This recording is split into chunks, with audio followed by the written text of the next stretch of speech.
Welcome to today's lesson on reproduction in humans. Remember, this is a continuation from last time's lesson. So previously, under reproduction in humans, we looked at the structures of the male and female reproductive systems. We are also able to explain the functions of each of those parts that make up the systems. Remember, under reproduction in humans, with regards to structures, you should be able to identify these structures. What that implies is that in most scenarios within examination papers, you will find that you'll be given a structure that is unlabeled and you'll be asked to label the different parts.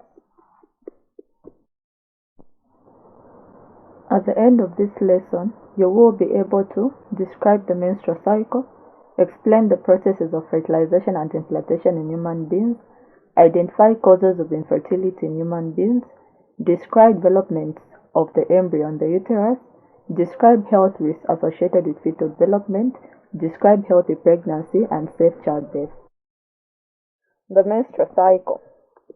The menstrual cycle is a period of about 28 days during which a woman experiences both ovulation and menstruation. So the number of days of the duration varies from woman to woman, but the average is 28 days. So ovulation is defined as the release of an ovum from the ovary, while menstruation is defined as the shedding of the uterus lining together with some blood through the vagina. This occurs only if the ovum does not get fertilized, and it lasts for about 3 to 5 days. But as I've stated, depending on the female, for some it might be shorter than the 3 days, might be even 2 days.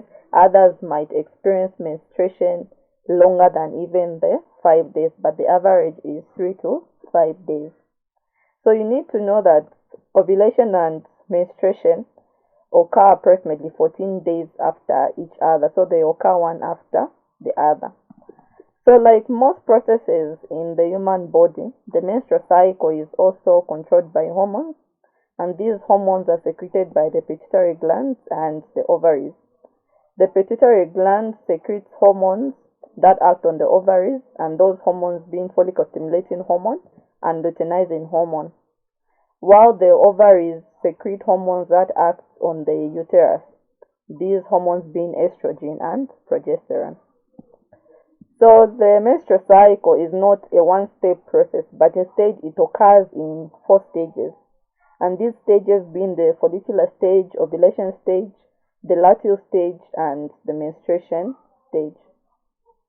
The follicular stage is simply the stage in which we see the secretion of follicle-stimulating hormone, also referred to as FSH, being secreted by the pituitary gland. This FSH then stimulates the primary follicles in the ovary to mature into a Graafian follicle. The FSH will also stimulate production of estrogen. So once the estrogen has been secreted, it will cause the lining of the uterus to thicken and receive an increased blood supply. Remember that this primary follicle that has matured into the Graafian follicle is what will have the ovum being released from. So therefore, this estrogen, once it has been secreted and it is thickening the uterus lining, it is preparing for pregnancy. That is, in case fertilization does take place, the developing fetus should have a good blood supply within the uterus as it will be developing. The estrogen that has been secreted apart from thickening the uterus lining will also stimulate secretion of another hormone, which is luteinizing hormone, and this hormone is being secreted by the pituitary gland as well. So the estrogen, apart from stimulating the secretion of luteinizing hormone, it will also inhibit further secretion of follicle-stimulating hormone. So the action is more of follicle-stimulating hormone is secreted, stimulates maturation of the follicle, isn't it? Then it will also stimulate secretion of estrogen. When estrogen has been secreted, it will inhibit further secretion of follicle-stimulating hormone and stimulate circulation of luteinizing hormone. So together, the follicle-stimulating hormone and luteinizing hormone, once they reach their peak, will now cause ovulation, and we move into the second stage, which is the ovulation stage. In the ovulation stage, we're looking at the release of the ovum by the ovaries. And remember, this is caused by a surge or an increase in concentration of follicle stimulating hormone as well as luteinizing hormone. So during this ovulation stage, it is usually noticed that a lady's body temperature is elevated. So as we'll be looking at birth control, we'll see how certain people who practice the natural methods of birth control, which is the rhythm method, measure a lady's body temperature to try and tell when she is ovulating. The third stage is known as the luteal stage, and in the luteal stage, we see luteinizing hormone stimulating the development of a corpus luteum from the remains of the Graafian follicle. Remember that the Graafian follicle is the one that encases the ovum. So after the ovum has been released from it, what remains of it develops into a corpus luteum, and this is being stimulated by luteinizing hormone. This corpus luteum that has been produced then secretes another hormone which is known as progesterone. So progesterone, like egesterone, will also stimulate the growth of the uterus lining and increases blood supply. So once progesterone has been secreted, it will inhibit secretion of follicle stimulating hormone and luteinizing hormone. So you saw estrogen inhibited the further secretion of follicle stimulating hormone and stimulated secretion of luteinizing hormone, isn't it? But now that progesterone has been secreted, it's now going to inhibit both hormones, that is follicle stimulating hormone and luteinizing hormone. So meaning that in the luteal stage, we see the pituitary gland no longer secreting its hormones. So the hormones that are now currently present are those that are secreted by the ovaries. So if fertilization occurs, the corpus luteum will continue producing progesterone. But if fertilization doesn't occur, it will break down and the progesterone will get used up. So remember that the progesterone was maintaining the uterus lining, but now that the corpus luteum is broken down and the progesterone has been used up, meaning that there is no hormone that is maintaining the uterus lining, and we move to the fourth and final stage of the menstrual cycle, which is the menstruation stage. So in the menstruation stage, we're looking at the shedding of the uterus lining as a result of the drop in levels of egesterone as well as progesterone. Remember that egesterone was being secreted because of the presence of follicle stimulating hormone, so one that was stimulating its secretion. But when progesterone comes into play, it inhibits the secretion of follicle stimulating hormone, meaning that egesterone will also stop being secreted, isn't it? And on top of that, the progesterone is also inhibiting the secretion of luteinizing hormone. So when the corpus luteum that was now out secreting the progesterone gets used up, broken down, the progesterone will also get used up. So there will be no hormones that are maintaining the uterus lining. So instead, the uterus lining is going to shed off. So this uterus lining is what is referred to as the endometrium. So the endometrial tissue, together with blood and mucus, would now be released through the vagina. And this is now what we say a woman is having a period or is undergoing menstruation.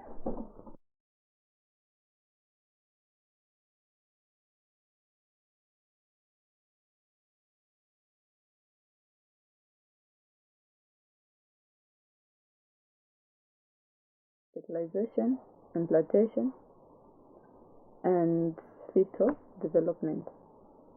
So we'll first start by defining fertilization. Fertilization is a fusion of the nucleus of a male gamete with the nucleus of a female gamete to form a single-celled structure called a zygote. So fertilization normally occurs within the oviduct, which is also known as the fallopian tube. So after fertilization, the zygote travels the uterus through the oviduct. And as it is moving towards the oviduct, it will undergo a number of cell divisions, that is mitosis to be specific. So at the end of these mitotic divisions, the zygote will now be known as an embryo. So upon reaching the uterus, the embryo undergoes implantation. Implantation is simply the process by which an embryo gets attached to the wall of the uterus, and this takes place about 11 to 12 days after fertilization.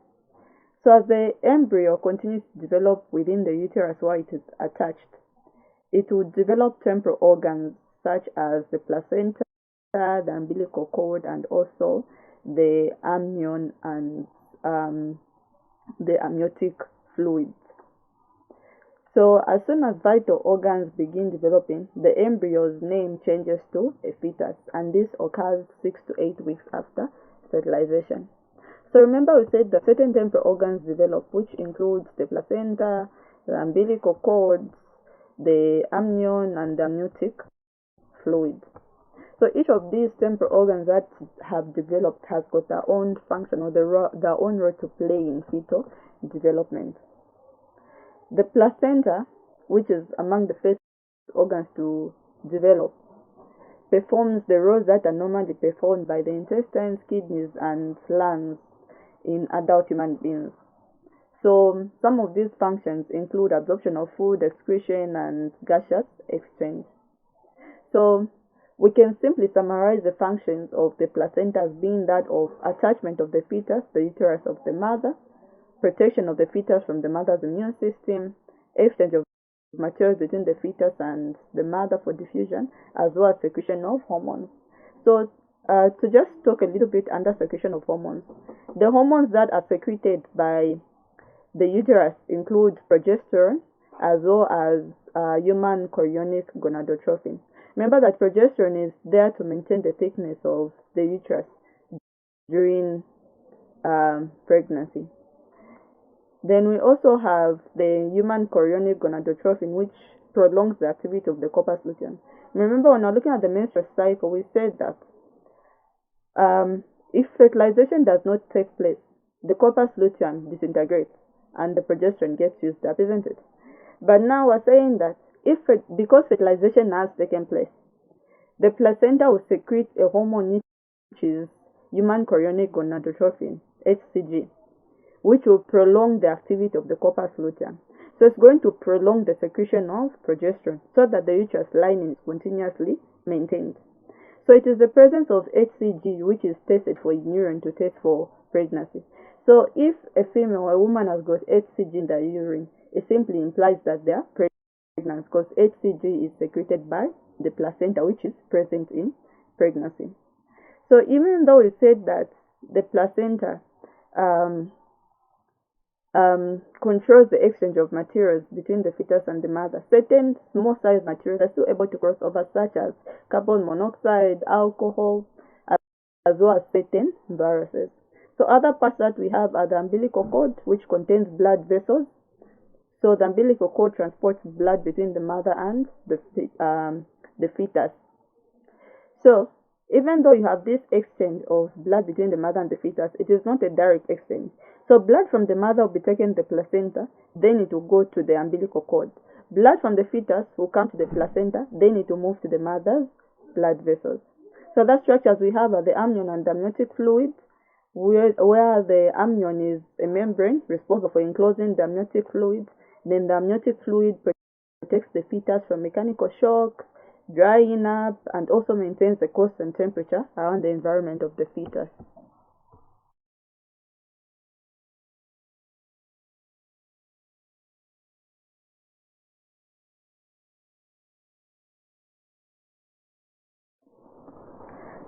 Pregnancy or fetal development comes with its own health risks.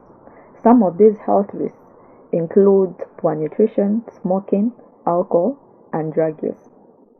So a question you need to ask yourself is, how are these a health risk to the development of the fetus? So let us start with poor nutrition. We are aware that for development to take place, a living organism requires a number of nutrients. Same applies to developing fetus.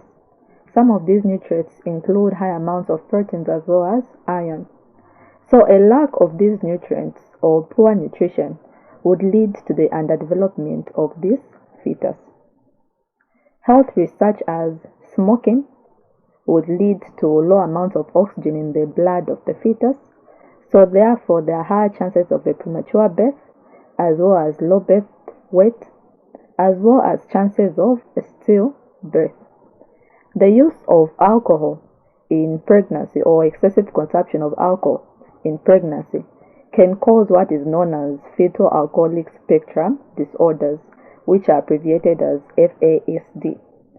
So, FASD in infancy leads to a fetus being born with a small head size, having abnormal facial features, having poor judgment, having a lower IQ, and also delayed development.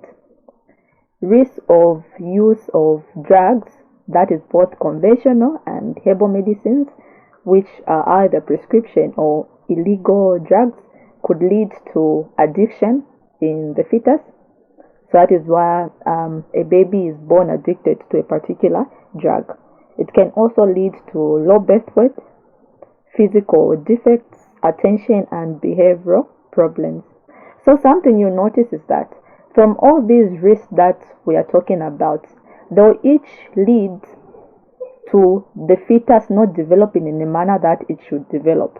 So it will have some developmental issues attached. So it is important that a pregnant woman avoids these risks. Healthy pregnancy and safe childbirth. So what are some of the things that need to be in place in order to ensure that the pregnancy is healthy and childbirth is safe? Some of these include antenatal services, good nutrition, exercise, giving birth at a health facility, avoiding taking harmful substances to the body. So how are each of these ensuring a healthy pregnancy or safe childbirth? We shall start with antenatal services. Antenatal services simply looks at services that are offered at health facilities during pregnancy or during fetal development. So during antenatal services, you have things like lessons on what nutrients a pregnant woman should take. You also have blood testing, where the mother's blood is checked for presence of viruses such as the HIV virus. You also have lessons on how a pregnant woman should generally take care of themselves to ensure that they have a healthy pregnancy.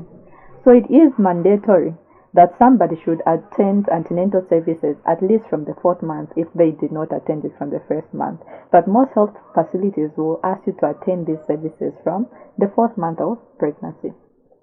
Good nutrition includes having the right nutrients in the right amount. Remember that it is not just enough to have the right nutrients, but you need to have these nutrients in the right amount. Some of these include things like amino acids, which are important for healthy growth and development, calcium, which is important for development of the skeleton, iron, which is important for red blood cell formation, as well as carbohydrates and fats, which are a source of energy. Apart from having good nutrition, a pregnant woman should also exercise.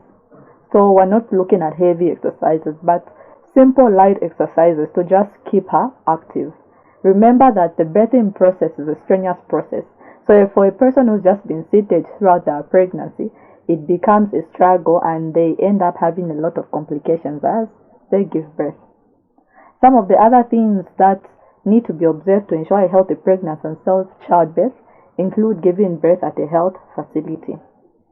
So throughout this pregnancy, at least once a month, the pregnant woman attends antenatal services.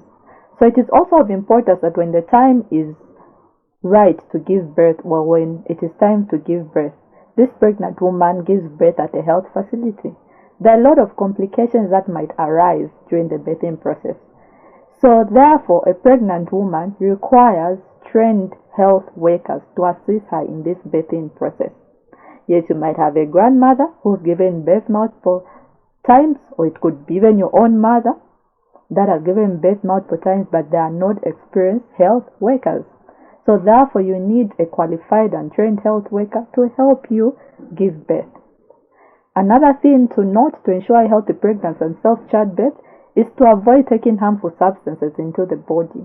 These include drugs and alcohol. And on the drug side, we're not just looking at prescription or illegal drugs, but we're also looking at these herbal remedies.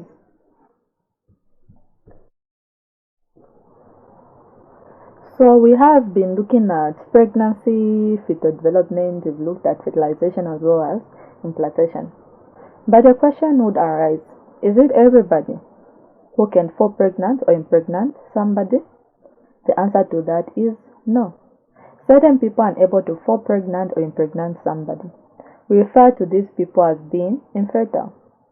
But in most cases, you find that other people are not born this way, while others were born that very way, they were born infertile, that is. So what are some of the causes of infertility? In women, we have things like problems with ovulation, damage to oviducts, age, as well as fibroids. In men, we have things like abnormal sperm, also certain medications and alcohol use. So how are these causing infertility? Problems with ovulation, where we look at a woman maybe not being able to ovulate, meaning that she's unable to release an ovum. And we know that for pregnancy to occur, an ovum needs to be fertilized. If there's no ovum to fertilize, pregnancy will not occur. Or it could be damage to the oviducts.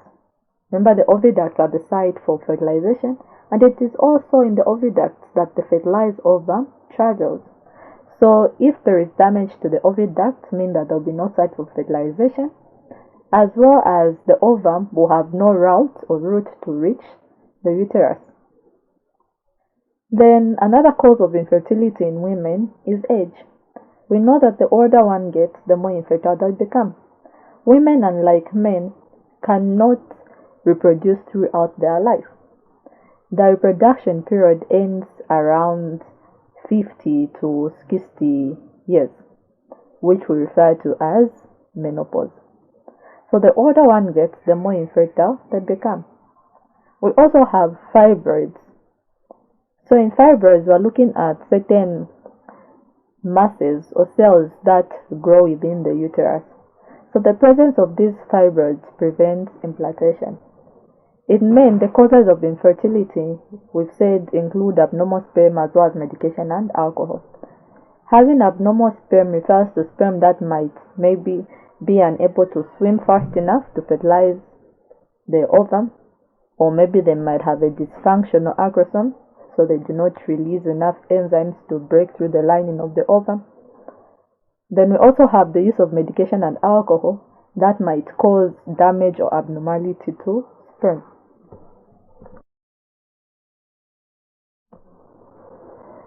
We have reached the end of our lesson.